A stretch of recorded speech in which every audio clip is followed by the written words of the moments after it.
श्री शिवाय नमस्तुभ्यम दोस्तों, आप सभी लोग जानते हैं कि आज पंडित प्रदीप मिश्रा जी द्वारा सावन शिवरात्रि की ऑनलाइन पूजन अभिषेक कराया जाएगा, जो कि शाम 7 बजे से लेकर रात 8 बजे तक कराया जाएगा। अब दोस्तों, इस पूजन की सबसे जरूरी जो चीज है वो है हमारी पूजन सामग्री, जो कि आपके सामने रखी हुई है।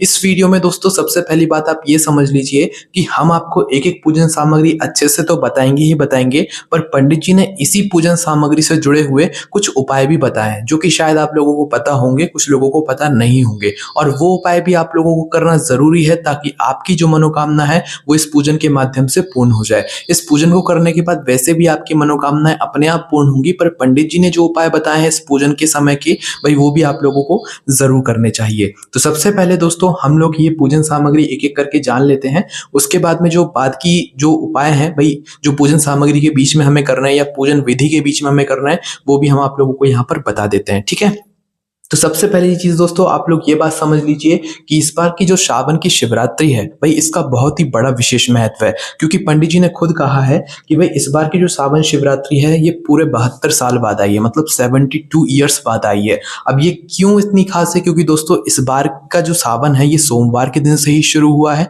और सोमवार के दिन तक ही चलने वाला है। 5 सोमवार का ये विशेष सावन में पड़ने वाली सावन शिवरात्रि का महत्व बहुत ही बड़ा है, और इस दिन की जाने वाली पूजा का महत्व आप समझ नहीं सकते कितना बड़ा है ना।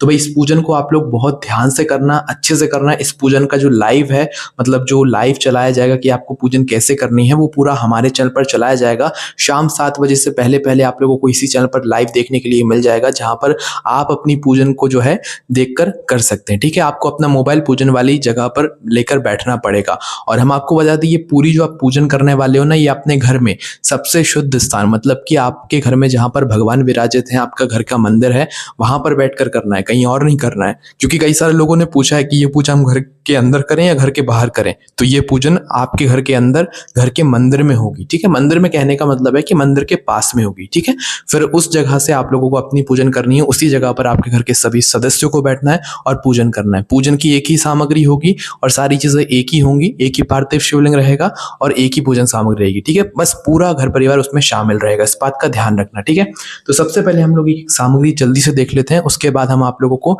इस पूजन में इस्तेमाल होने वाले जो उपाय हैं, मतलब जो विधि में आपको पंडित जी ने उपाय बताए हुए हैं, वो हम आप लोगों को यहाँ पर बताएंगे, है ना।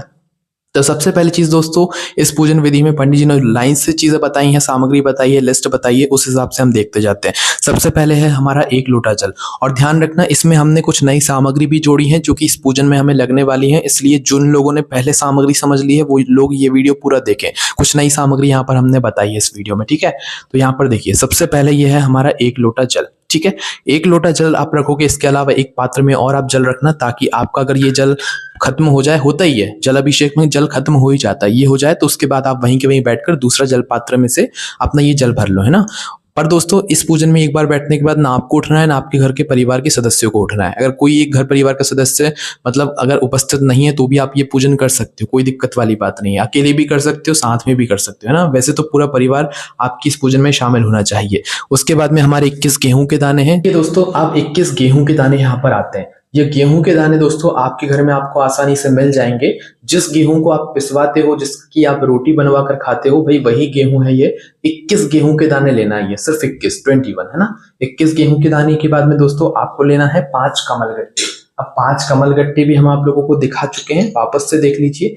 ये होता है कमल गट्टा। एक कमल गट्टा फिलहाल हमने आपको दिखाने के लिए निकाला है, पर आपको यही 5 कमल गट्टे लेने हैं। ठीक है, ये 5 कमल गट्टे आप लोगों को लेकर एक जगह पर रख लेना है ना। उसके बाद में दोस्तों 108 चावल के दाने हैं। 108 चावल के दाने की अगर हम बात करें तो वो कुछ इस प्रकार से रहेंगे। आपके घर के रसोई घर में जो चावल हो बड़े वाले, भाई उन्हें आप ले सकते हो, पर उनमें से चावल के दाने आप लोग छांट लेना। कितने? 108 चावल के दाने, क्योंकि ये जो चावल के दाने हैं 108, ये ना टूटे हुए हो, ना कटे पिटे हो, ना दाग वाले हो। अच्छे साबुत चावल के दाने आप लोग निकाल लेना, है ना। बाकी दोस्तों इसके अलावा आप लोग थोड़े से चावल के दाने और रखना, क्योंकि हमें संकल्प वगैरह में और चावल के दाने काम आने वाले हैं। आप इसका साइज देख लो, ये पूरा साबुत चावल का दाना है, इस तरीके से आपको भी चावल का दाना लेना है। अगर आपका बासमती चावल है तो वो इससे बड़ा होगा, है ना, वो भी ले सकते हो, कोई दिक्कत वाली बात नहीं है। उसके बाद में 21 काली मिर्ची। काली मिर्ची भी आप लोगों को हमने बता दी है, आप सभी लोग जानते भी हो काली मिर्ची कैसी दिखती है। भाई जब भी आप लोग देख लो पूजन सामग्री में लगने वाली है, और ये जो मतलब काली मिर्ची है ये हमें 21 चाहिए, कितनी 21, है ना। देखो 21 हमें गेहूं के दाने भी चाहिए और 21 हमें ये काली मिर्ची भी चाहिए, तो हमने थोड़ी सी अलग निकाल ली है। बाकी इस कटोरी के अंदर ही हमारी 21 काली मिर्ची रखी हुई है, नीचे साइड देखो आपको दिख रही होंगी ये, है ना। तो ऐसी होती है एक काली मिर्ची, देख लो आप लोग ध्यान से, बहुत पास से हम आपको दिखा रहे हैं। इस तरीके की जो है आपको काली मिर्ची लेनी है, 21 काली मिर्ची लेनी है, ठीक है, 21 है ना। उसके बाद में दोस्तों जो अगली सामग्री है वो है हमारी काली तिल। काली तिल दोस्तों ये आप लोगों को मिल जाएगी, है ना। तो ये काली तिल आपको 1 चुटकी लेनी है। 1 चुटकी कहने का मतलब है आप ये समझ लो 1 चम्मच जो काली तिल है वो आप अपनी पूजन की थाली में रख लेना। कितनी? 1 चम्मच, है ना, 1 चम्मच काली तिल आप लोग रख सकते हो। उसके बाद में दोस्तों जो अगली सामग्री है वो है हमारा धतूरा, ठीक है। अब देखो धतूरा जो है वो यहाँ पर कुछ इस प्रकार का होता है, ये वाला, ठीक है। बहुत सारे लोगों को धतूरे में भी समस्या आती है, वैसे तो सभी लोग जानते हैं, पर धतूरा ये होता है।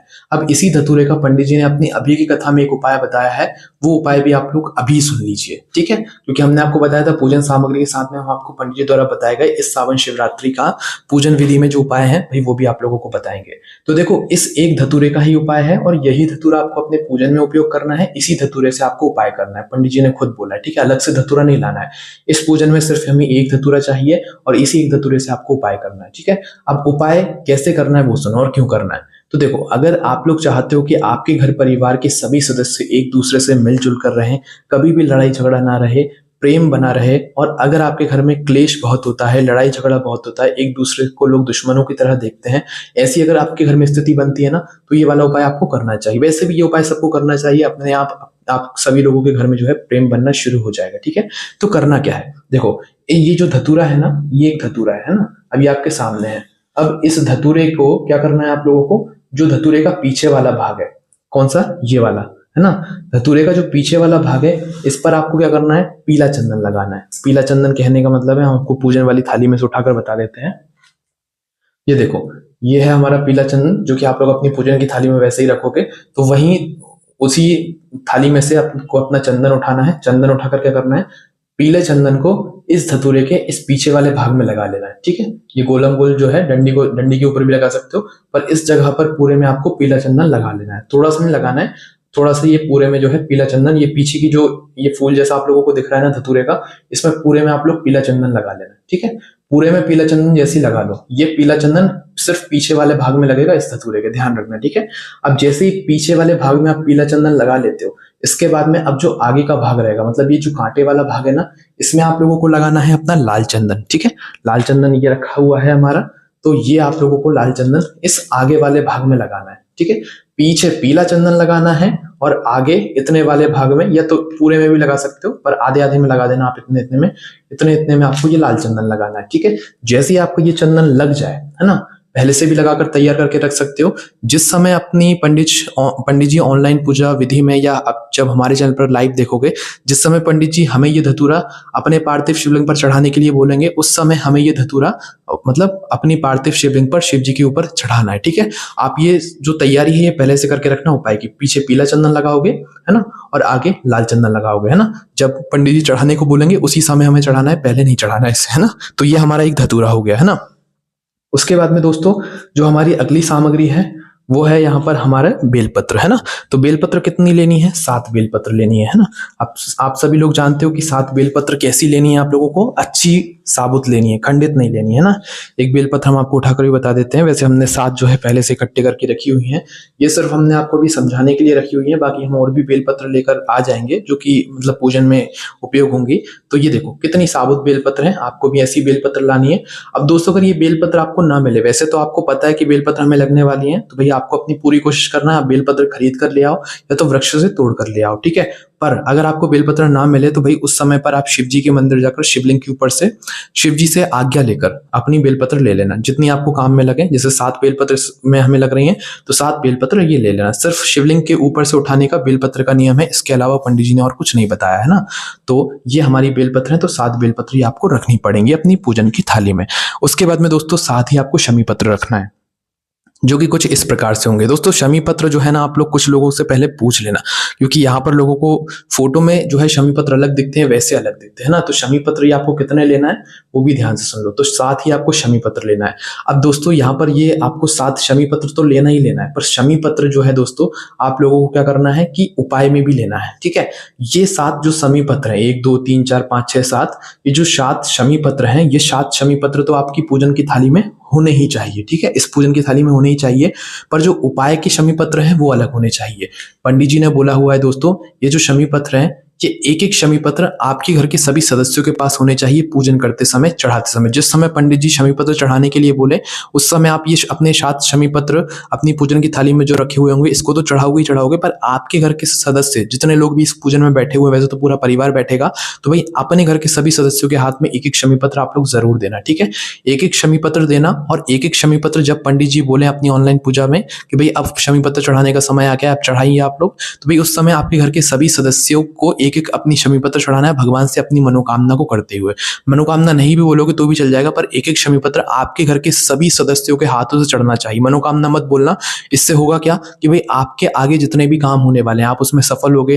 धन की जो समस्या है वो आपकी दूर होगी, माता लक्ष्मी जी की जो कृपा है वो मतलब पूरी जो है आपके ऊपर वो पूरी अच्छे से हो जाएगी। और भी बहुत सारे जो काम है जिनमें आपको हमेशा रुकावट आती है, भाई वो काम में आपको रुकावट नहीं आएगी। तो अपने घर के सभी सदस्यों से एक एक शमी पत्र आप लोग पूजन के समय जरूर चढ़वाना, जब पंडित जी बोले कि हाँ आप शमी पत्र आप लोग चढ़ाना। ये 7 शमी पत्र अलग चढ़ाना और एक एक शमी पत्र अपने घर के सभी सदस्यों के हाथ में देकर उनसे अलग से चढ़वाना, ठीक है। उसके बाद में दोस्तों जो अगली सामग्री है वो है हमारा लाल फूल। तो लाल फूल हम आपको बता ही चुके हैं, सबसे जो महत्वपूर्ण फूल होता है गुलाब का ही फूल होता है लाल फूल, है ना। तो भाई अगर आप लोगों को लाल गुलाब का फूल मिल जाता है बहुत अच्छी बात है, 7 फूल मिल जाते हैं बहुत अच्छी बात है, नहीं मिलते हैं तो 1 फूल मिल जाए वही बहुत है। 1 फूल में से आप लोगों को 7 गुलाब की पंखुड़ियां निकाल लेनी है, और फिर उस गुलाब की पंखुड़ी से क्या करना है आप लोगों को अपनी इस पूजन की थाली में रख लेना है। कितनी? 7 पंखुड़ियां ना, 7 गुलाब की पंखुड़ियां रखकर आप अपनी इस पूजन को इसमें रख सकते हो, ठीक है। और इस तरह के भी दोस्तों आपने लाल फूल देखे होंगे, इस तरह के भी लाल फूल आता है, भाई वो मिल जाए तो वो भी 7 फूल रख सकते हो आप लोग, है ना। और नहीं मिले तो फिर गुलाब का फूल ले लेना, 7 मिल जाए तो 7, नहीं तो 1 लेकर उसकी 7 गुलाब की पंखुड़ियां तोड़ लेना और अपनी पूजन की थाली में रख लेना। और दोस्तों हम आपको बता दें कि इस दिन कनेर के फूलों का भी विशेष महत्व होता है। ये होते हैं कनेर के फूल, आप लोगों ने देखे ही होंगे। तो भाई कनेर भी जो है कई तरह के होते हैं, एक देखो ये कनेर है और एक ये कनेर है ना। तो आप लोग देखो ये कनेर है ना, तो ये दोनों अलग अलग कनेर के फूल हैं। दोस्तों सावन शिवरात्रि के दिन आप चाहो तो भी अपने साथ में कनेर के फूल भी रख सकते हो। और सावन शिवरात्रि के दिन कनेर के फूलों का भी उपाय है कि आप लोगों को सुबह भगवान शिव जी पर कनेर के फूल जरूर चढ़ाने चाहिए। कुछ नहीं मनोकामना बोलना है, मात्र ऐसे ही भगवान शिव जी के पास में जाना और उनके ऊपर ही कनेर के फूल चढ़ा देना, ठीक है। 5 कनेर के फूल हो, 1 कनेर का फूल हो, जरूर चढ़ा कर आना। इन कनेर के फूलों का सावन शिवरात्रि के दिन बड़ा ही विशेष महत्व होता है। तो ये है हमारे कनेर के फूल, पूजन में रखना चाहो तो रख सकते हो, है ना, और चढ़ा भी सकते हो। इसके बाद में दोस्तों 7 सफेद फूल। सफेद फूल भी आप लोग जानते हो कैसे होते हैं, भाई हमने पहले से आप लोगों को दिखाने के लिए रखे हुए हैं, है ना। तो ये है सफेद फूल, है ना। तो ये आप पहले ही तोड़कर रखना, पूजा के कुछ समय पहले। आपके घर के पास में कहीं लगे हो तो वहां से ले सकते हो, अन्यथा भाई आपके जहां से भी आपको लेना वहां से ले सकते हो। या भाई बाजार में जो शिवलिंग पर चढ़ने वाले सफेद फूल होते हैं उनमें से कोई भी एक सफेद फूल चुनकर इसमें आप लोग रख सकते हो अपनी पूजन की थाली में। तो ये 7 सफेद फूल आप लोगों को लेकर रखने पड़ेंगे। इनके अलावा जो भी सफेद फूल है शिवलिंग पर चढ़ने वाले वो भी ले सकते हो, उसमें भी कोई दिक्कत वाली बात नहीं है, ठीक है। उसके बाद में दोस्तों पंचामृत की सामग्री। पंचामृत की सामग्री दूध, दही, घी, शहद, शक्कर, जानते हो आप लोग, है ना। दूध, दही, घी ये शुद्ध देसी गाय के दूध का होना चाहिए, दूध भी गाय का होना चाहिए, डेयरी पे से जाकर लेकर आना। और शक्कर है वो तो आपके घर के रसोई घर में मिल ही जाएगी। दही जो है वो हो सके तो भाई गाय के दूध का लेना, वरना जो मिले वो ले लेना। उसके बाद में घी विशेष रूप से शुद्ध देसी गाय की घी का लेना, मतलब शुद्ध देसी गाय का जो है वो घी लेना। और ना मिले तो भाई जो आपके पास घी हो, भैंस का हो, जैसा हो वो ले सकते हो, पर गाय का जो है पंडित जी ने यहाँ पर बोला हुआ है। उसके बाद में दोस्तों शक्कर हमने आपको बताई दी है। शहद की बारी आती है, तो शहद अगर आपके घर में है तो भाई आप उसे ले लेना, अन्यथा ये पूजन वाली दुकान पर आपको ऐसी जो डिब्बी है ये मिल जाती है। इस शहद को भी आप लोग ले सकते हो, ये शुद्ध होता है, ठीक है। उतना शुद्ध नहीं होता है पर पूजन के लिए हमारे लिए सही होता है ना। उसके बाद में दोस्तों हमें चाहिए 3 गोल सुपारी, जो कि हमें पूजन में काम आने वाली है। 3 गोल सुपारी का बड़ा विशेष महत्व है और ये हमें पूजन में जरूर काम आएंगे ना। तो ये 3 गोल सुपारी हैं, ये आपको अपनी पूजन में जरूर रखना है, याद से रखना है, ठीक है। उसके बाद में दोस्तों रोली और मोली, है ना। तो देखो रोली और मोली आप लोगों को हम बता चुके हैं, जब भी एक और बार देख लीजिए आप लोग, है ना।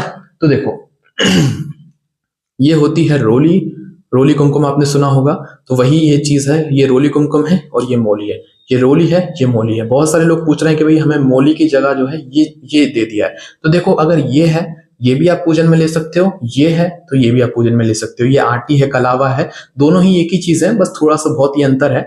बाकी ये रोली है हमारी, रोली अलग होती है और ये कलावा अलग होता है, ठीक है। रोली और ये मोली, है ना, इसे कलावा भी कहते हैं। ये मिल जाए तो ये ले लेना, ये मिल जाए तो ये ले लेना, दोनों मिल जाए तो दोनों ले लेना, कोई दिक्कत वाली बात नहीं है। तो ये रोली कुमकुम हमारा ये हो गया, है ना।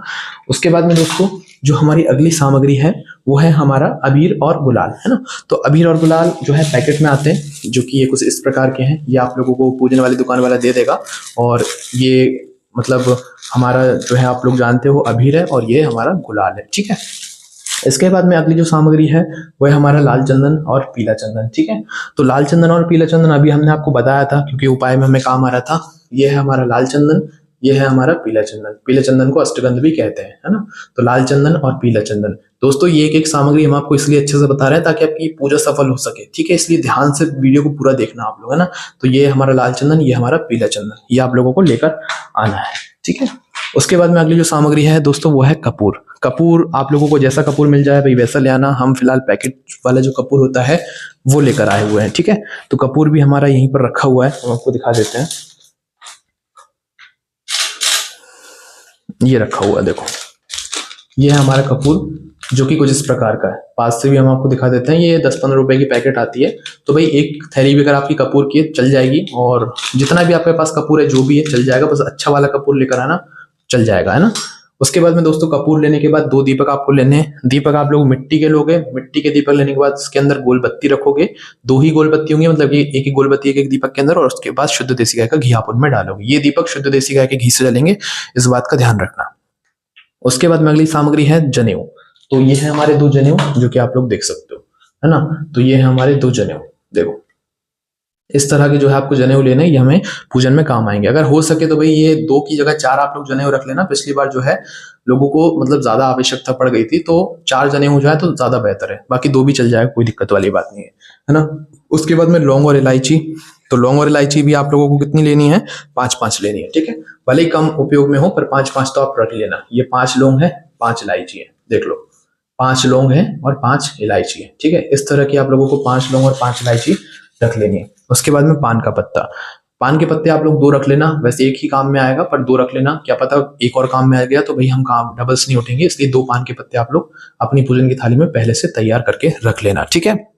अब दोस्तों देखो आज ही यहाँ पर सावन महीने की शिवरात्रि है, तो तैयारियां जितना जल्दी हो सके कर लेना। अगर आप ये वीडियो अभी भी देख रहे हो ना, आप तो थोड़ा लेट भी हो गए, तो अभी भी पूजन की पूरी तैयारी कर सकते हो। और जल्दबाजी में कुछ भी ऐसा मत करना जैसे कि भाई आपको कोई एक सामग्री ना मिली तो भाई आप कहो कि भाई हमने ये पूजन नहीं कर रहे हैं, हमें ये सामग्री नहीं मिल रही है। जितनी आपको सामग्री मिल जाए ना, मतलब एकदम से अगर आप ये वीडियो देख रहे हो और आपके सामने आ गई है, तो भाई जितनी आपको सामग्री मिल जाए उतनी सामग्री में ये पूजन करना, पर जरूर करना। और जिन लोगों को पहले से पता है भाई उन लोगों ने तो पूरी तैयारी कर ही ली होगी, है ना। तो भाई ये हो गए हमारे पान के पत्ते। उसके बाद में दोस्तों आप लोगों को यहाँ पर क्या करना है कि इत्र भी लेना है। इत्र की जो डिब्बी है या जो पैकेट है या जो डिब्बी है वो देख लो आप लोग सामने रखी हुई है हमारी ही पूजन की थाली में। तो इत्र भी आप लोगों को ध्यान से लेकर आना है, पूजन लिस्ट में पहले से लिखवाया गया है ना। उसके बाद में दोस्तों नारियल भी अपने साथ में जरूर रख लेना, क्योंकि नारियल पंडित जी ने नहीं बोला हुआ है पर शिव जी के पास में तो हमेशा नारियल की आवश्यकता पड़ती ही पड़ती है ना। तो नारियल भी आपको जरूर रखना है। उसके बाद में कुछ दक्षिणा के रूप में 1 रुपए 2 रुपए 10 रुपए सिक्के रखना है ना, और कागज के भी रख सकते हो पर सिक्के रखोगे तो वो ज्यादा बेहतर रहेगा, है ना। इसके बाद में दोस्तों गंगा जल भी विशेष रूप से रखना। गंगा जल अगर आपके घर में है तो एक कटोरी में निकाल कर रख लेना, नहीं है तो पूजन वाली दुकान पर आपको डिब्बियां मिलती हैं गंगा जल की, वो आप लोग लेकर आ सकते हो, ठीक है। तो यहाँ पर हमें गंगा जल की यहाँ पर आवश्यकता पड़ने वाली है। बाद में 5 फल लेना है। केले लेना चाहो केले ले लो, 5 तरह के अलग अलग फल ले लो। एक लेना है एक ले लो, सेव फल ले लो, जो लेना है वो ले लो। 5 आप लोगों को फल चाहिए भगवान शिव जी की इस पूजा के लिए, ठीक है। उसके बाद में दोस्तों मिठाई का हम आपको वापस से बता रहे हैं, घर में बनाओगे वो ज्यादा बेहतर है। घर में अगर आप चाहो तो चावल की खीर बना सकते हो, मीठी चावल की खीर बनाने के बाद जो आपका साबूदाने की खीर होती है वो ले सकते हो, या तो हलवा बना सकते हो अपने घर में। इस पूजन के लिए आपको कुछ मीठी सामग्री बनानी है, ज़रूरी नहीं है मिठाई बाहर की लेकर आओ, है ना? तो अपने घर में ही बना सकते हो। और अगर आप बाहर से लाना चाहते हो, आपको पता है इस जगह पर अच्छी मिठाई मिलती है, वही वहाँ से लाओ, कोई दिक्कत नहीं है, पर घर पे बनाओगे तो ज़्यादा बेहतर रहेगा। उसके बाद में धूप बत्ती अगरबत्ती, ये है हमारी धूप बत्ती अगरबत्ती। इसमें भी आप लोगों को कोई कन्फ्यूज़ नहीं होना है, जिसको ये अच्छी लगती है वो ये लाना, जिसको ये अच्छी लगती है वो ये लाना, जिसको दोनों अच्छी लगती है दोनों जलाना है वो दोनों लेकर आ जाना, कोई दिक्कत वाली बात नहीं है, दोनों जला सकते हो, है ना? धूप बत्ती या अगरबत्ती, है ना? उसके बाद में दोस्तों अब जो अगली सामग्री है वो हमारा पार्थिव शिवलिंग ही है, और पार्थिव शिवलिंग को आपको बनाकर तैयार रखना है ना। पार्थिव शिवलिंग से पहले एक चीज और बता दें, माता पार्वती जी के लिए आपको भी कुछ सामग्री रखनी है। पंडित जी ने इस बार नहीं बताया पर पिछली बार बताया था, है ना? तो देखो जो सुहाग की सामग्री होती है ना, अगर माताएं बहनें वो ले सकें तो बिल्कुल ले लेना, ठीक है? क्योंकि देखो सुहाग की सामग्री में आप लोगों को जो है मतलब कुछ कपड़ा वगैरह होता है लाल लाल कलर की, अगर साड़ी वगैरह भी आप लोग लेना चाहो ना, सुहाग की जो सामग्री होती है माता पार्वती जी के लिए वो ले सकते हो आप लोग। लाल कलर की चूड़ियां, मेहंदी की पुड़िया, है ना, कोण ले सकते हो। वैसे जो मतलब पाउडर वाली मेहंदी होती है वो लगती है, पर आप लोगों को जो मेहंदी मिल जाए वो ले लेना। सुहाग की जितनी सामग्री होती है भाई, अगर वो माताएं बहनें लेकर रख सके तो वो ले लेना। अगर ज्यादा ना ले पाओ तो भाई आप लोग एक मेहंदी तो ले ही लेना, लाल चूड़ियां ले ही लेना, है ना? और जो भी बिंदी का पत्ता वगैरह होता है या जो भी होता है भाई, वो सारी चीजें आप लोग ले लेना। 2-3 चीजें तो जरूर ले लेना माता पार्वती जी को समर्पित करने के लिए, ठीक है? मेहंदी की पुड़िया और जो आपका बिंदी है वो, और चूड़ी, लाल चूड़ी, है ना, लाल चूड़ी लेना, है ना? तो ये सामग्री भी आप लोग जरूर याद से रख लेना। ये हम जो है नई बता रहे हैं ना, ये माता पार्वती जी के लिए है, माता पार्वती जी के लिए भी तो हमें कुछ करना है। उसके बाद में आपका ये पार्थिव शिवलिंग रहेगा, ठीक है? तो ये सारी जो सामग्री है ये आपको तैयार करके रखना है। और आज का मौका दोस्तों बार बार नहीं आता है, इसलिए जब आप ये वीडियो देख रहे हो तैयारी करना शुरू कर देना। अगर पहली बार देख रहे हो, पहले से देख रहे हो, तो भाई अपनी जो भी कमियां हैं उनको पूरा करने की कोशिश करना, है ना? तो हमने आपको धतूरे वाला उपाय बता दिया है, शमी पत्र वाला उपाय बता दिया है। उसके बाद में अब जो है सावन महीने की शिवरात्रि है तो 108 मंत्र वाला उपाय भी समझ लो। देखो ये वाला जो उपाय है आज श्रावण शिवरात्रि के उपलक्ष्य में आप सुबह भी कर सकते हो, शाम को भी कर सकते हो, अपने घर में भी कर सकते हो, शिव जी के मंदिर में जाकर भी कर सकते हो। करना क्या है, 108 बार श्री शिवाय नमस्तुभ्यम का आपको जाप करना है, या ओम नमः शिवाय का जाप करना है। पंचाक्षर मंत्र, षडाक्षर मंत्र, नमः शिवाय, ओम नमः शिवाय का भी आप लोग जाप कर सकते हो, ठीक है? माताएं बहनें करेंगी तो नमः शिवाय से शुरू करेंगे, नमः शिवाय ओम, नमः शिवाय ओम, और पुरुष करेंगे तो ओम नमः शिवाय, ओम नमः शिवाय करेंगे ना। और श्री शिवाय नमस्तुभ्यम जो एक मंत्र लेना चाहो उस एक मंत्र का 108 बार इस दिन जरूर जाप करना। सावन शिवरात्रि के दिन बेलपत्र के पेड़ के नीचे भी आप लोग इस मंत्र का जाप कर सकते हो, बड़ा ही फल मिलता है हमें, है ना? और अपने घर पर बैठकर भी कर सकते हो। बेलपत्री का पेड़ ना हो तो एक बेलपत्री लेकर इसको अपने सर पर रखना। ये उपाय पंडित जी ने अभी बताया था। एक बेलपत्री लेना, अगर बेलपत्री का पेड़ ना हो तो तब उस जगह पर ये बात बता रहे हैं। एक बेलपत्री लेना, इस बेलपत्री को अपने सर पर रखना, सर पर रखने के बाद फिर 108 बार श्री शिवाय नमस्तुभ्यम, श्री शिवाय नमस्तुभ्यम की एक माला आप लोग करते जाना, ठीक है? इस तरीके से आप लोगों को जो है ये वाला उपाय यहाँ पर करना है। उसके बाद में दोस्तों एक जो हम ये पूजन करेंगे भाई, इस पूजन में हम पार्थिव शिवलिंग के ऊपर अपनी बेलपत्र भी चढ़ाएंगे। तो भाई एक मनोकामना वाली जो बेलपत्र है वो लोगों ने कहा है कि भाई हम कब उठाएं। तो देखो जब आपकी ऑनलाइन पूजन अभिषेक रात्रि में होगी ना, ये एक उपाय के रूप में आप देख सकते हो, एक उपाय ही यहाँ पर माना जाएगा, है ना?